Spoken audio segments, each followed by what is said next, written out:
हम डिस्कस करेंगे moving average के बारे में। ये वीडियो मूविंग एवरेज का मास्टरपीस होने वाला है, क्योंकि हम मूविंग एवरेज को बेसिक से एडवांस तक तो कवर करेंगे ही, साथ में प्राइस एक्शन और मूविंग एवरेज का कॉम्बिनेशन करके ट्रेड कैसे लेना है यह भी डिस्कस करेंगे। तो समझते हैं मूविंग एवरेज क्या होता है। मूविंग एवरेज सिंपली एक लाइन होती है जिसकी हेल्प से आप परफेक्ट ट्रेंड आइडेंटिफाई कर सकते हैं, इंपॉर्टेंट सपोर्ट और रेसिस्टेंस आइडेंटिफाई कर सकते हैं, और भी बहुत सारे बेनिफिट हैं इसको यूज करने के। मार्केट में आपको दो टाइप्स के मूविंग एवरेज मिलेंगे, एक एसएमए और दूसरा ईएमए। दोनों का काम काफी हद तक सिमिलर ही है। पर्सनली मैं ईएमए का यूज करता हूं, इसीलिए हम ईएमए के एग्जांपल से सब कुछ सीखेंगे। इसको यूज करने के लिए आप ट्रेडिंग व्यू में सर्च करें मूविंग एवरेज एक्सपोनेंशियल। इस पर क्लिक करते ही आपके चार्ट में मूविंग एवरेज प्लॉट हो जाएगा। इसकी लेंथ की सेटिंग बाय डिफॉल्ट 9 की होती है। जरूरत पड़ने पर हम इसको चेंज कर सकते हैं। कब और कहां इसकी लेंथ को चेंज करना है वो हम आगे डिस्कस करेंगे। अब समझते हैं मूविंग एवरेज का यूज करके हम ट्रेंड आइडेंटिफाई कैसे करें।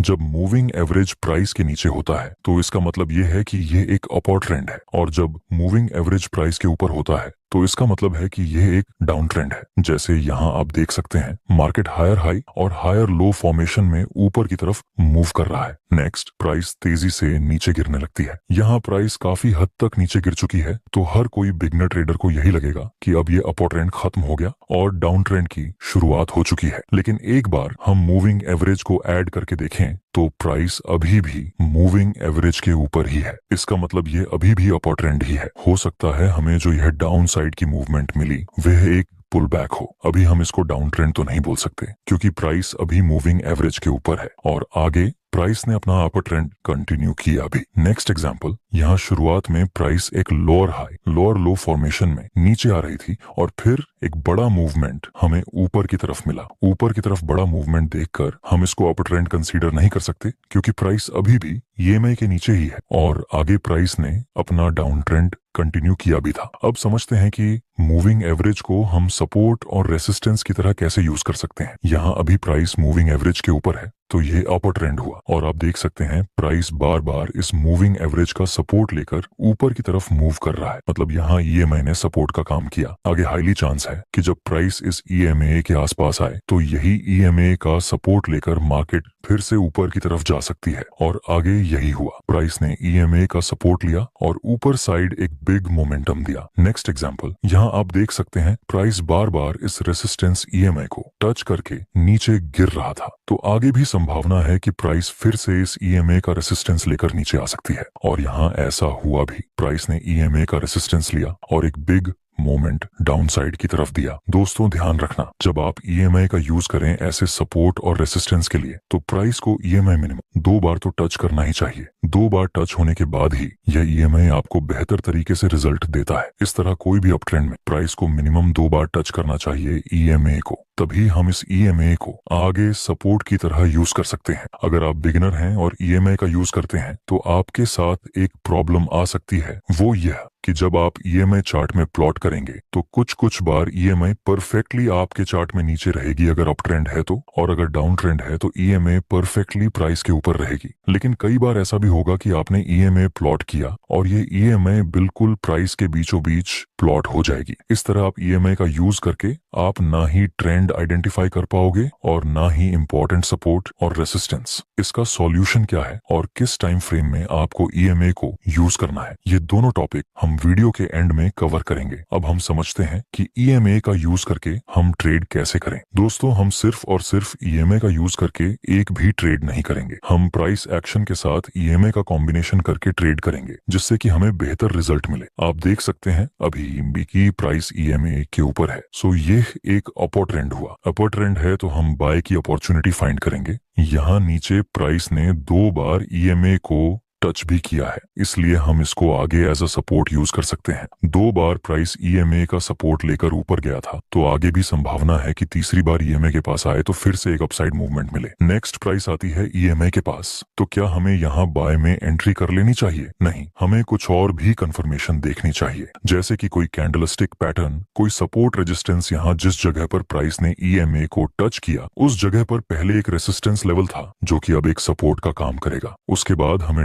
डोजी प्लस कंफर्मेशन कैंडल का सिग्नल मिला। अगर आप ध्यान से देखें तो इस डोजी कैंडल का लोअर शेडो बहुत लंबा है। इसका मतलब इस कैंडल में तो बायर्स का डोमिनेंस है और ईएमए का सपोर्ट तो था ही। अब हम बाय में एंट्री कर सकते हैं क्योंकि हमें प्राइस एक्शन के अनुसार भी बाय का सिग्नल मिल रहा है और ईएमए के अनुसार भी बाय का सिग्नल मिल रहा है। स्टॉप लॉस हम इस डोजी कैंडल के लो से थोड़ा नीचे रखेंगे और प्रॉफिट टारगेट रेसिस्टेंस के पास आप चाहे तो प्रॉफिट टारगेट को ट्रेल भी कर सकते हैं। दोस्तों फाइनली हमारा प्रॉफिट टारगेट कंप्लीट हो चुका है। नेक्स्ट एग्जांपल, यहाँ आप देख सकते हैं प्राइस अभी ईएमए के नीचे है तो यह डाउन ट्रेंड हुआ। ईएमए अब रेसिस्टेंस का काम कर सकती है क्योंकि यहाँ 2 बार तो प्राइस ईएमए का रेसिस्टेंस लेकर नीचे आ चुका है, तो तीसरी बार भी संभावना रहती है कि प्राइस ईएमए का रेसिस्टेंस लेकर फिर से डाउन साइड मूवमेंट दे। डाउन ट्रेंड है तो हम सेलिंग की अपॉर्चुनिटी फाइंड करेंगे। नेक्स्ट प्राइस आती है ईएमआई के पास और 3 ब्लैक क्रो की फॉर्मेशन बन चुकी है। 3 ब्लैक क्रो जिसमें सेलर्स का डोमिनेंस होता है और इसी जगह पर हम एक परफेक्ट ट्रेंड लाइन बना सकते हैं। यह ट्रेंड लाइन भी रेसिस्टेंस का काम करेगी और ईएमए भी। अब हम सेल में एंट्री कर सकते हैं क्योंकि प्राइस एक्शन और ईएमए दोनों की तरफ से हमें सेम टू सेम सिग्नल मिल रहा है सेल करने का। प्रॉफिट टारगेट के लिए हम नजदीकी सपोर्ट का यूज करेंगे और स्टॉप लॉस 3 ब्लैक क्रो से थोड़ा ऊपर रखेंगे।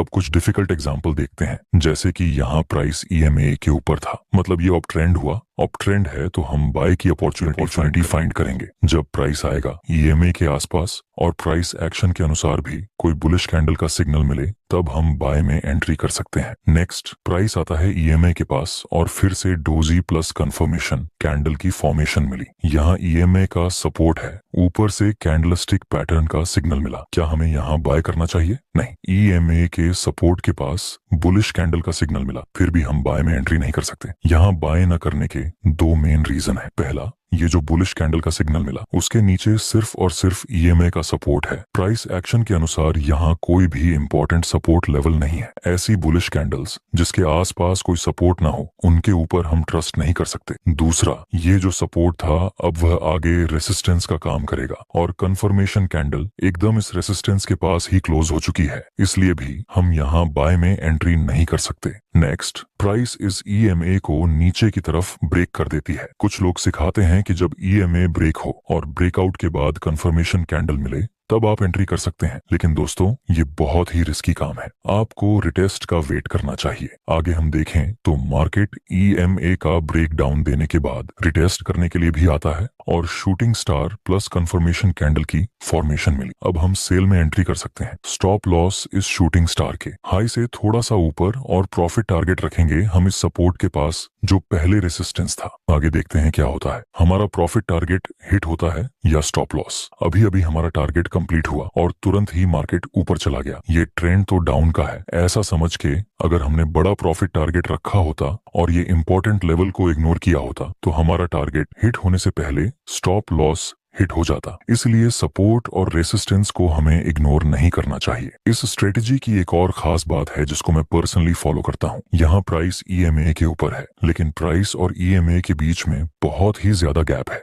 यूजुअली ऐसा होता है कि प्राइस ईएमए के नजदीक आती है, लेकिन ऐसे समय जब प्राइस और ईएमए के बीच में गैप हो और कोई बुलिश सिग्नल मिले बाय करने का प्राइस एक्शन के अनुसार, तब सब कुछ परफेक्ट होने के बावजूद भी हमें बाय नहीं करना चाहिए। जैसे यहाँ आप देख सकते हैं इस इंपॉर्टेंट लेवल के पास बुलिश कैंडल का सिग्नल मिला। अगर हम यहाँ बाय में एंट्री करते हैं तो जाहिर सी बात है हमारा स्टॉप लॉस हिट हो जाता, क्योंकि यहाँ प्राइस और ईएमए के बीच में बहुत ज्यादा गैप था। अब उसका सॉल्यूशन बताता हूँ जिसके बारे में हमने स्टार्टिंग में डिस्कस किया था। जब आपको ईएमए एकदम प्राइस के करीब मिले तो ऐसा होने का पहला रीजन है कि जब प्राइस साइडवेज रेंज में हो और आप इसको अप्लाई करें तो साइडवेज रेंज में ईएमए काम नहीं करता। इसको आप सिर्फ ट्रेंडिंग मार्केट में ही यूज कर सकते हैं। दूसरा रीजन कि हर टाइम फ्रेम में एक ही लेंथ की ईएमए का यूज करना। मान लो कि यह 1 दिन की टाइम फ्रेम है और ईएमए 100 पीरियड का, तो इसी लेंथ का ईएमए आप 5 मिनट की टाइम फ्रेम में यूज नहीं कर सकते। आपको ईएमए की लेंथ बदलनी पड़ेगी। ईएमए के सेटिंग्स में जाकर लेंथ वाले ऑप्शन को सिलेक्ट करना है। बाय डिफॉल्ट इसकी लेंथ 9 की होती है। आप यहाँ इसकी लेंथ चेंज कर सकते हैं। स्मॉल टाइम फ्रेम के लिए आपको ईएमए की लेंथ कम रखनी चाहिए, जैसे 9, 12, 21, और बिग टाइम फ्रेम के लिए आपको ईएमए की लेंथ बड़ी रखनी चाहिए, जैसे 50, 100 200। जैसे जैसे आप ईएमआई की लेंथ बढ़ाते जाएंगे उसी हिसाब से ईएमआई और प्राइस के बीच का गैप बढ़ता चला जाएगा। जैसे 9 ईएमआई प्राइस के बहुत ही करीब होती है, 21 उससे थोड़ी दूर, 50 उससे भी दूर और 100 और 200 ईएमआई प्राइस से बहुत ही ज्यादा दूर होती है। Generally most of the trader 9, 21, 50, 100 EMI का यूज करते हैं। दोस्तों, ये वीडियो आपको कैसा लगा?